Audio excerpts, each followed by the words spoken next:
एक छोटा सा बोर्ड रेड़ी की छत से लटक रहा था। उस पर मोटे मार्कर से लिखा हुआ था कि घर में कोई नहीं है, मेरी बूढ़ी माँ फालिजदा है। मुझे थोड़ी थोड़ी देर बाद उन्हें खाना और इतनी ही मर्तबा हाजत करानी पड़ती है। अगर आपको जल्दी है तो अपनी मर्जी से फ्रूट तोल लें और पैसे कोने पर रेगजीन के गत्ते के नीचे रख दीजिए। साथ ही रेट भी लिखे हुए हैं, और अगर आपके पास पैसे ना हो तो मेरी तरफ से ले लेना इजाजत है। वल्लाह खैरुर राज़िकीन।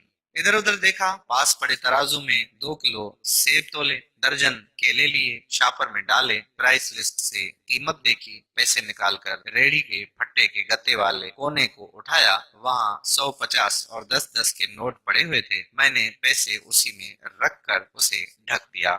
इधर उधर देखा कि शायद कोई मेरी तरफ मुतवज्जा हो, और शापर उठाकर वापस फ्लेट पर आ गया। इफ्तार के बाद मैं और भाई उधर गए। देखा कि एक बारिश आदमी, दाढ़ी आधी काली आधी सफेद, रेड़ी को धक्का लगाकर बस जाने ही वाला था। वो हमें देखकर मुस्कुराया और बोला, साहिब फल तो खत्म हो गया। नाम पूछा तो बोला खादिम हुसैन। फिर हम सामने ढाबे पे बैठे थे, चाय आई। कहने लगा कि पिछले 3 साल से अम्मा बिस्तर पर है, कुछ नफसियाती सी भी हो गई है, और अब तो फालिज भी हो गया है। मेरा कोई बाल बच्चा नहीं है, बीवी मर गई है, सिर्फ मैं हूँ और मेरी अम्मा।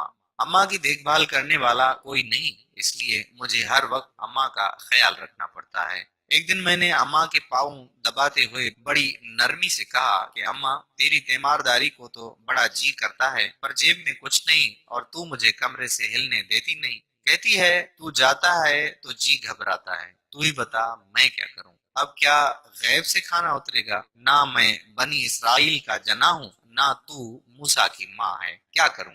ये सुनकर अम्मा ने हांफते कांपते उठने की कोशिश की। मैंने तकिया ऊंचा करके उसको बिठाया, टेक लगवाई। उन्होंने झुर्रियों वाला चेहरा उठाकर अपने कमजोर हाथों का प्याला बनाया, और न जाने रब्बुल आलमीन से क्या बात की। फिर बोली, तू रेडी वहीं छोड़कर आया कर, तेरा रिस्क तुझे इसी कमरे में बैठकर मिलेगा। मैंने कहा, अम्मा क्या बात करती है, वहाँ छोड़ आऊंगा तो कोई चोर सब कुछ ले जाएगा। आजकल कौन लिहाज करता है, बिना मालिक के कौन खरीदार आएगा। कहने लगी, तू फजर को रेडी फलों से भरकर छोड़कर आ जा, बस ज्यादा बक बक नहीं कर। शाम को खाली ले आया कर। अगर तेरा रुपया गया तो ये खालदा सुरैया अल्लाह से पाई पाई वसूल देगी। 2.5 साल हो गए हैं भाई साहब, सुबह रेडी लगा जाता हूँ, शाम को लेके जाता हूँ, लोग पैसे रख जाते हैं, फल ले जाते हैं। ठेला थोड़ा ऊपर नीचे होता है, बल्कि कुछ तो ज्यादा रख जाते हैं। अक्सर तखमीना नफा लागत से 300-400 ऊपर ही जा निकलता है। कभी कोई